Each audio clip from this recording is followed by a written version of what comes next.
Com muita alegria, damos as boas-vindas a quem nos acompanha nesse MesaCast, Unifespa, Nossas Histórias, Nosso Futuro. O dia 28 de outubro é dedicado ao serviço público, uma data que representa um momento de reconhecer e valorizar o trabalho de todas as pessoas que, com dedicação e compromisso, constroem diariamente uma universidade pública forte, inclusiva e transformadora.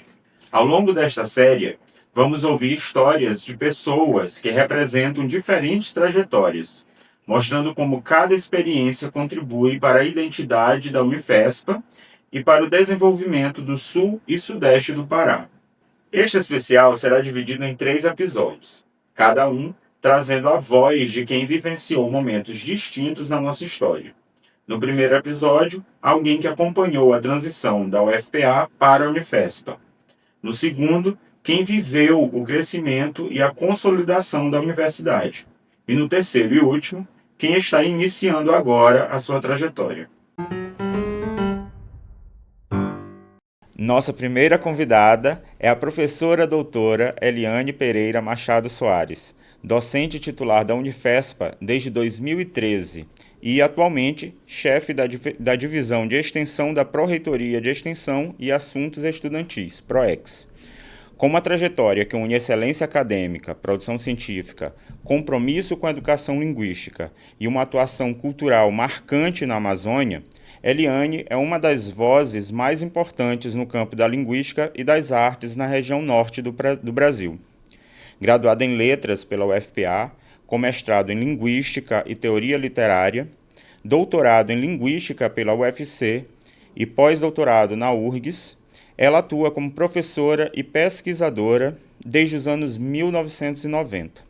No ensino superior, contribui com a formação de profissionais da área de letras e integra os programas de pós-graduação Prof. Letras, profissional, e Pós-Let, acadêmico. Na pesquisa, lidera grupos de referência como o Observatório de Linguagem do Sul e Sudeste do Pará, OLISPA, além de participar de importantes redes nacionais e regionais voltadas para a educação linguística, estudos sobre léxico amazônico e educação escolar indígena, incluindo o Atlas Linguístico do Brasil, ALIBA. Sua atuação na extensão também é expressiva. Por mais de uma década, coordenou o programa Marabá Leitora, desenvolvido em parceria com a Secretaria Municipal de Educação, que se tornou referência de incentivo à leitura na região. No campo artístico e literário, Eliane é poeta premiada, membro de academias literárias, idealizadora de saraus e coletivos culturais, além de autora de livros, antologias e projetos que valorizam as narrativas amazônicas. Especialista em contação de histórias e mediação de leitura, é também criadora do termo Marabela, presente em um poema dedicado à cidade de Marabá, lugar que inspira sua produção acadêmica e cultural. Com uma trajetória que conecta ciência, literatura, educação e cultura amazônica, Eliane é uma das vozes mais expressivas da linguística e das artes na região norte do Brasil.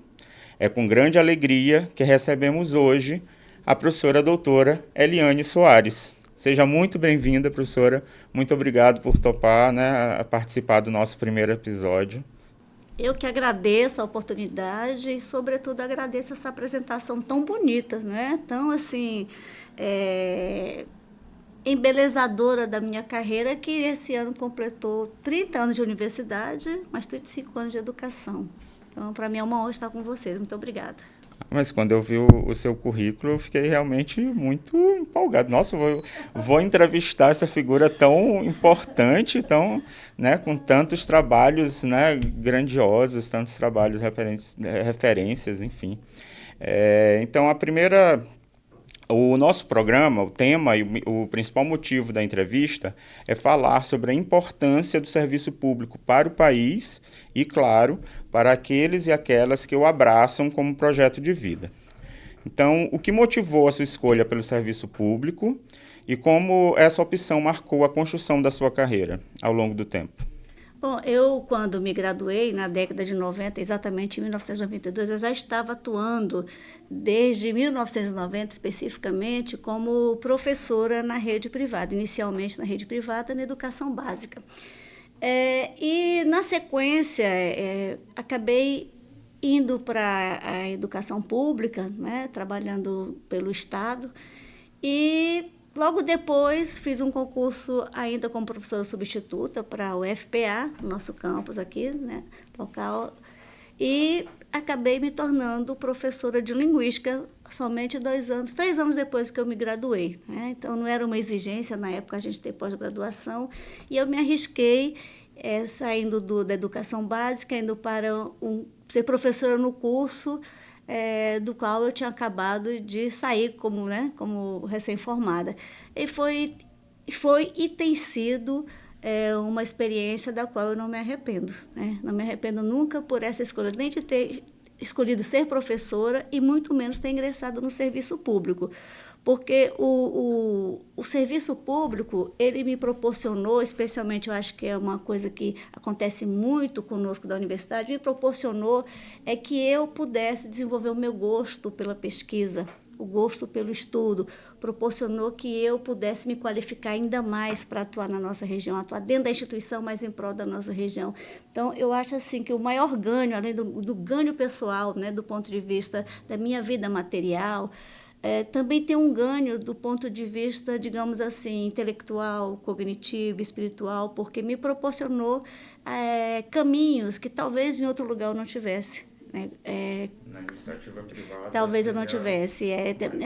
Me proporcionou fazer especializações, mestrado, doutorado, pós-doutorado, e continua proporcionando, porque enquanto eu estiver aqui, eu poderei continuar fazendo, me aprimorando, me qualificando cada vez melhor. Então, eu acho que o grande ganho no serviço público é essa possibilidade que a gente tem de nos tornarmos cada vez melhor naquilo que a gente se propõe a fazer. Eu acho que isso é fantástico, né? Sim. Segunda pergunta, inclusive, acho que a senhora já respondeu um pouco, que é justamente saber, né, qual a sua opinião sobre a importância do funcionalismo público para o país e como a senhora enxerga o papel de servidores e servidoras na construção de políticas públicas e no atendimento à população brasileira. Eu acho que a gente tem um papel fundamental, né? Especialmente em algumas posições que nós ocupamos, porque estamos lidando diretamente com a população, né? Muitos de nós estão na linha de frente, digamos assim, lidando com o povo brasileiro. E nós acabamos nos tornando referência, espelho, a imagem daquilo que deve ser o serviço público. Então, nós temos um papel muito importante, né? Eu acho que cada um de nós tenta zelar por esse papel o máximo possível, sobretudo quando a gente busca mais qualificação, né? Então, a questão da qualificação no serviço público, eu estou enfatizando isso, porque isso é muito importante em qualquer carreira, né? E não é em todos os lugares, em todos os espaços em que o profissional tem a oportunidade de continuar estudando, se qualificando dentro da sua instituição e sendo incentivado e tendo condições para fazer isso. Então, esse cuidado que é dado a nós, que foi via conquista, né? Não foi dado, até para tirar essa palavra, não foi nada dado, foi tudo conquistado. Tudo é conquista na nossa carreira, né? Isso acho que é um dos ganhos que nós temos que preservar bastante, porque isso nos dá autonomia, nos dá independência, nos dá coragem para a gente continuar fazendo o nosso trabalho da melhor maneira possível. E isso, por si mesmo, já é um espelho para a sociedade, né? Então, eu acho que é um bom exemplo que nós damos quando a gente insiste em querer continuar estudando. Eu acho isso muito importante. Eu falo isso não só como docente, mas também eu vejo isso nos técnicos, na nossa instituição, e eu acho um grande ganho, uma grande bandeira que a gente precisa manter. A senhora falou algo importante, né? A questão da conquista, porque uma conquista é uma luta diária, né? Porque esses direitos nunca são conquistados, adquiridos, né, eternamente. Você tem que estar ali tanto... O tempo todo, a luta continua a cada momento, a cada ano, muitas vezes, a cada governo, né? E acho que esse papel muito importante do professor, principalmente professor universitário, né, que está formando justamente outros profissionais, e acho que é uma importância muito grande, assim, de incentivar políticas públicas. Exatamente. Né? De formação, sobretudo. Eu penso que nós somos um bom exemplo de como a gente pode conquistar determinados direitos, né? Especialmente no campo da educação, que eu acho que um grande direito que nós temos, porque a partir dele a gente consegue conquistar outras coisas, né? Os demais direitos. Verdade. E, professora, a senhora viveu intensamente essa transição, né, da UFPA para a criação da Unifespa. Quais foram os desafios, conquistas e transformações que foram mais marcantes assim, nesse processo institucional? Olha, eu acho que isso pode ser visto sob diversos aspectos, né? Eu acho que do ponto de vista social, regional, esse foi um grande avanço, né? Foi um grande avanço essa transição para a gente se tornar uma universidade, obviamente. Significou muito mais conquistas, muito mais cursos, muito mais gente estudando na nossa região e vindas de outras regiões, de outros estados. Então, isso se tornou uma conquista, sempre é uma conquista da sociedade, né? Mais empregos, né? Que isso é muito importante também, claro. E do ponto de vista, para mim, como professora, eu acho que, para mim, pessoalmente, foi um momento de muita mudança, né? Eu tenho que lidar com muitas mudanças no campo político, no campo das relações, porque éramos um campus pequeno, basicamente conhecíamos uns aos outros, quase todo mundo se conhecia, né? Eu, como muito antiga, conhecia. Então, de repente, tive que lidar com esse novo, e no início confesso que foi um pouco assustador, né? Porque Imagino, não foi um deve pouco ter sido fácil, porque você está não, vindo de uma instituição que era grande, era um campus, né, mais vinculado a uma instituição sim, maior, sim. para se tornar uma instituição nova. Nova, tudo novo e crescendo de novo, foi um recomeço, né? Nova e menor, né? Bem Exatamente, menor. bem menor. A gente vinha de uma grande universidade com uma grande tradição já, né, no cenário do norte do Brasil, e de repente estamos lá começando tudo de novo. Então foi um pouco assustador para mim, pessoalmente falando, né? Mas eu previa que nós iríamos conquistar grandes coisas, porque é uma tradição da nossa cultura universitária aqui, sempre querer mais, né? Esse espírito já vinha lá quando éramos campus, e aí com a Unifesp a gente viu esse espírito, né, de buscar novas conquistas, novos espaços, travar novas lutas e continuar antigas lutas. Isso foi mantido pela Unifesp. Então, agora está muito grande, né? Já é uma universidade bastante grande, perto daquilo que nós tínhamos como campus aqui. Mas hoje, digamos assim, né? Já estou em casa de novo. Já estou bem. Ainda não conheço todo mundo, acho que não vou conhecer. Ainda mais agora que estão entrando funcionários Exato, novos, né? agora, Entraram né? agora Exato. 95, né? E continuam contratados da lista, né? Tem mais por vir, né? E ainda tem um concurso de professor agora, que são 50 vagas, né? Exato. Então, assim, tem muita coisa para acontecer e isso é bacana, né? Isso é muito bom, saber que a gente continua nessa evolução, né? No sentido de crescimento, no sentido de desenvolvimento sobretudo, de engajamento, porque uma coisa que nós tínhamos no campus de Marabá e que a Unifesp manteve foi o espírito de luta, de engajamento nas questões sociais. E isso é talvez uma característica, né, que não se perdeu. Talvez a mais importante seja essa, na minha opinião. E questão das memórias, professora, o que a senhora lembra desse momento de transição? Tem alguma história marcante, alguma coisa que a senhora queira contar? Olha, no primeiro momento, acho que a gente coincidiu, a Unifespa, ela coincidiu com uma mudança de estrutura do curso de letras, né, do qual faço parte, letras português, que era no campus 1. E nós acabamos vindo para cá, para o campus 3 hoje, né, campus 3. E essa mudança mexeu muito, muito comigo, mexeu muito com meus colegas, porque a gente teve duas grandes mudanças ao mesmo tempo. Foi do espaço e a gente sabe muito bem que o espaço, a gente cria relações afetivas com o espaço. E eram muitos anos ali já, né? Então, havia todo um senso de comunidade. Quando a gente se mudou aqui para o 3, que foi basicamente uma ruptura com uma estrutura, um jeito de funcionar, um jeito de a gente se encontrar pelos corredores, se reunir em algum lugar conversando ali, isso tudo se perdeu naquele momento, né? Então, houve essa mudança para cá, causou essa ruptura, e eu, no primeiro momento, fiquei muito, muito, muito chateada, né? Embora que a estrutura fosse melhor, e depois veio a ruptura com a Unifesp, essa nova história que começava. Então, assim, eu me lembro de eu ter ficado eu fiquei um pouco assim, olhando, né? Eu fiquei um pouco olhando. A minha participação nessa nova Unifesp foi talvez antes, porque sempre foi uma luta dos professores, sempre foi um sonho nosso, sempre foi um objetivo, né, para o futuro. E quando ele chegou, eu particularmente, eu fiquei um pouco assim, meio que, sabe, baqueada e tal.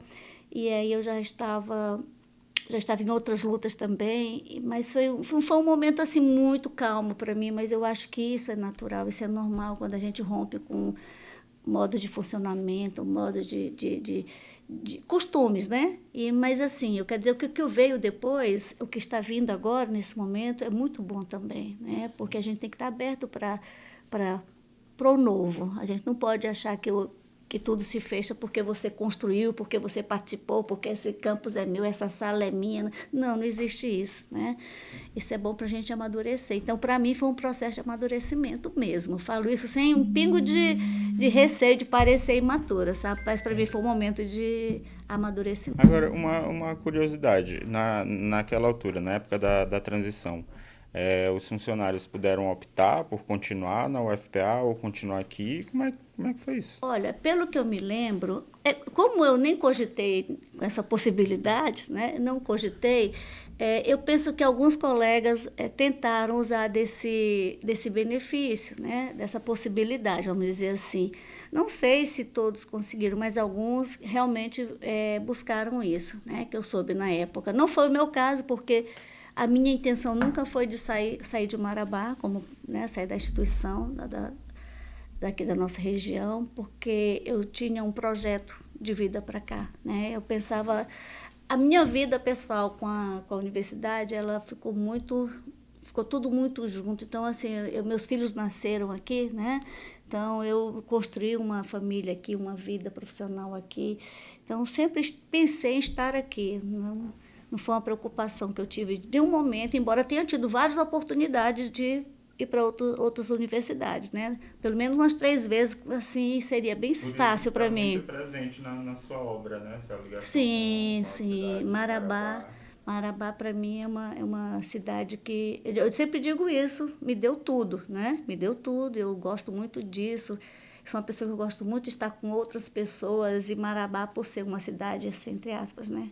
Pequena, porte bem médio, entre aspas, sim. possibilita que você tenha um círculo muito grande de amizades, né? Tanto no campo profissional como no campo pessoal. Isso para mim é valioso, não tem nada que possa substituir isso, né? Só as relações. Professora, agora voltando para a sua trajetória, né, profissional. A senhora tem uma trajetória extensa na linguística, e na docência e na pesquisa. O que despertou esse seu interesse por essa área e como foi essa transição da educação básica para a docência superior? Olha, eu como estudante, eu fui atraída pelas duas áreas. Eu sempre fiquei com um pé na teoria literária, outro pé na linguística, né? Assim, a cabeça. Eu queria, se eu pudesse, eu tinha ficado com as duas, né? Só que quando eu fiz concurso, eu tive muito incentivo para fazer concurso para literatura. Mas na hora de se decidir, parece que a linguística que decidiu por mim, não foi nem a literatura. E acabei percebendo o quanto era importante também, e continua sendo, a gente olhar para a nossa região a partir da linguagem, né? Sempre que me entrevistam, às vezes me perguntam qual é a maior característica do falar marabaense. A maior característica do falar marabaense é a variação linguística, né? É um lugar em que você ouve entonações bastante diferentes, você vê pronúncias bastante diferentes. Aí tem um falar marabaense, com certeza tem, né? E a questão de trazer muita gente de fora influencia? Isso, exatamente. Nós, inclusive, a nossa região, a região sul e sudeste do Pará, né, eu tenho uma pesquisa que demonstra isso no meu doutorado, ela diverge bastante. E falando a partir de um fenômeno específico das demais regiões do Pará, né? Então, é muito comum. Eu não sei hoje em dia, porque talvez a gente tenha recebido um fluxo muito grande de pessoas indo de Belém também fazendo esse caminho para lá. Mas era muito comum a gente ouvir as pessoas da região Belém, né? O norte do Pará, oeste do Pará, Belém, é por ali, essas adjacências todas, falarem, mas vocês nem paraenses são. Isso a gente costumava ouvir, né? Por quê? Porque a gente tem algumas características linguísticas que advêm do Sudeste, do próprio Nordeste, né? E tornam esse falar mais peculiar em relação a Belém. Talvez alguém aqui mesmo você já tenha percebido essa diferença, né? Em relação, por exemplo, principalmente quando se coloca considerando o mesmo estado, né, essas pronúncias. Então, é pronúncia, é entonação, é o léxico mesmo. Então, assim, o falar marabense, a maior característica é essa, a diversidade, é a variação linguística. Embora tenha coisas que a gente pode dizer, olha, isso aqui caracteriza o nosso falar, mas não quer dizer que seja exclusivo de Marabá, é porque já veio também de um outro lugar historicamente correlacionado com a nossa história aqui, né? E quais projetos que a senhora tem que envolvem essa questão desses estudos aí com esse falar marabaense? Bom, sei que tem o Marabá Leitora, né? Eu desenvolvi, ao longo dos anos, eu, sobretudo, desenvolvi pesquisa em cima de dois fenômenos fonéticos, né? A pronúncia da nasal lateral e lateral palatal. Esses dois fenômenos eles foram suficientes para eu caracterizar, a partir da minha perspectiva de estudo, essa variação. Mas eu também tenho orientado muitos trabalhos em nível de mestrado, TCC também, né, em nível de mestrado, sobre isso e também sobre léxico, né, sobre palavras, sobre termos. E é muito interessante. A nossa região continua sendo um caldeirão linguístico e cultural muito, muito interessante para pesquisa, né? E literário também, viu? E literário também, porque nós temos uma região de muita literatura, né? Muita produção literária. A nossa cidade é muito rica. O que eu achei muito interessante na sua trajetória, é que a senhora pega o seu saber acadêmico e transforma isso também em projetos culturais, né? Tem livros, né? Poesia. Isso é muito, muito rico. A extensão, né? Eu quero dizer da importância que a extensão tem na vida do professor universitário, né? E também para a comunidade que recebe esse professor como colaborador da produção cultural. E foi por causa da extensão que eu fui para esse caminho, né? Eu tinha essa relação com a literatura lá atrás, perdida, porque passei num concurso para linguística, mas quando eu comecei a fazer extensão, eu vi que era possível fazer uma extensão linguística e literatura, com pé sobretudo na literatura, nas narrativas orais. E isso foi muito importante para a minha vida, porque eu digo sempre assim, que a extensão me colocou no mundo, né? Que a pesquisa, ela te dá um olhar sobre.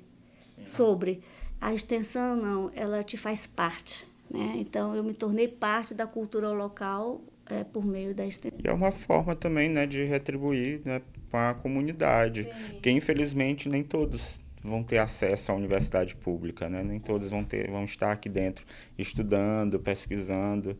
Então, os projetos de extensão acabam fazendo esse caminho, né?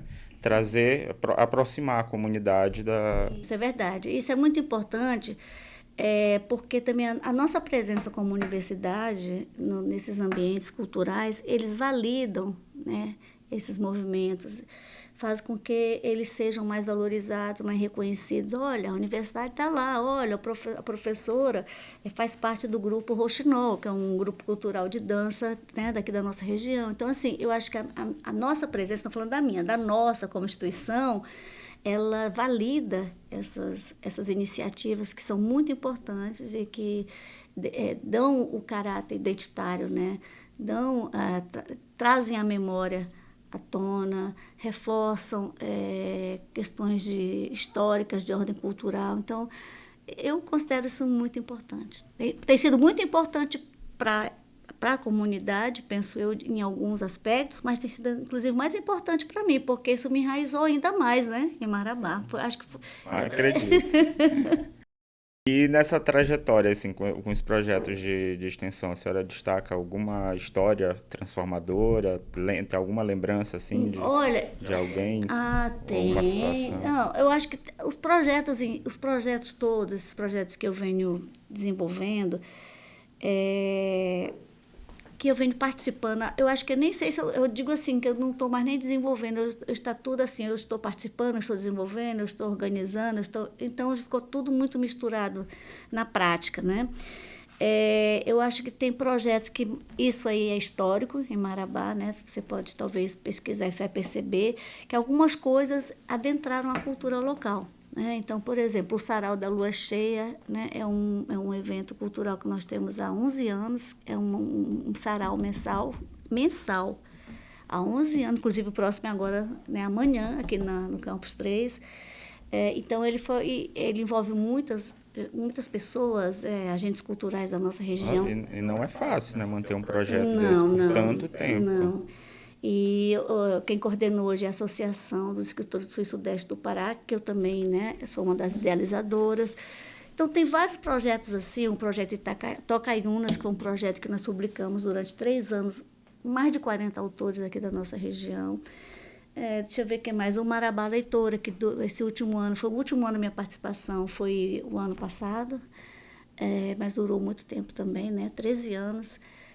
Então, assim, são projetos que têm o linguístico, o literário, o linguístico e cultural, como vocês colocaram aqui, né, no bojo.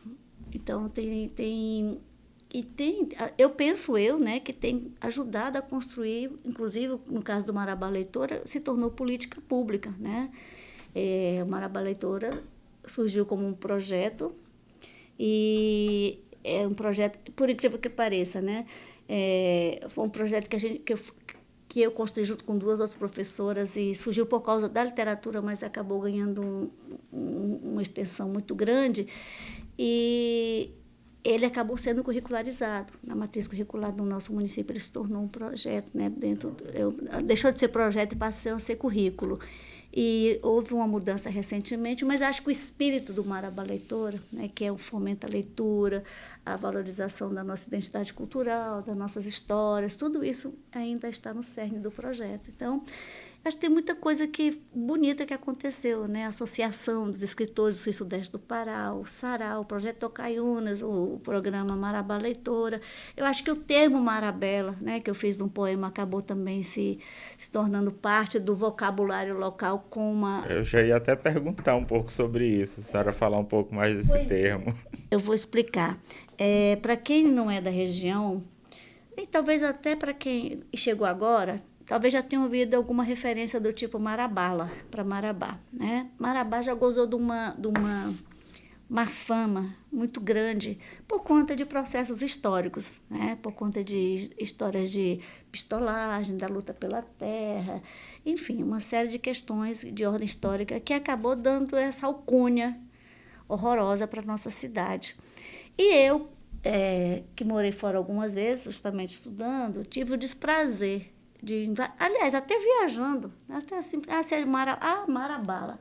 Então, para mim, é uma referência terrível, odiosa e injusta, né? Porque Marabá sempre, para mim, foi sinônimo de muita cultura.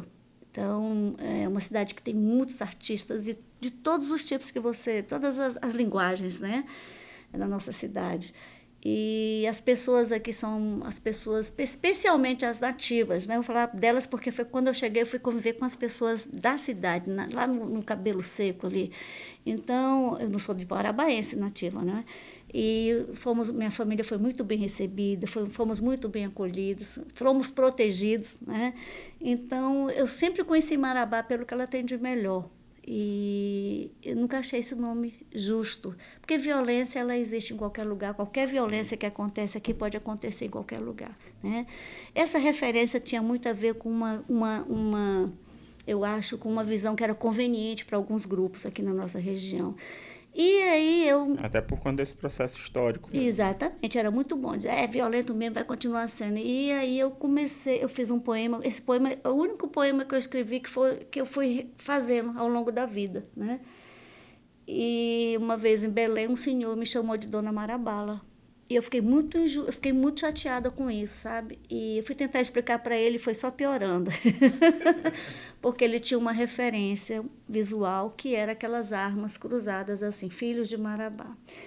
E eu falei, olha, os filhos que eu conheço, nenhum é filho de arma, é filho de afeto, é filho de uma cidade calorosamente boa, de pessoas generosas, de muitos artistas.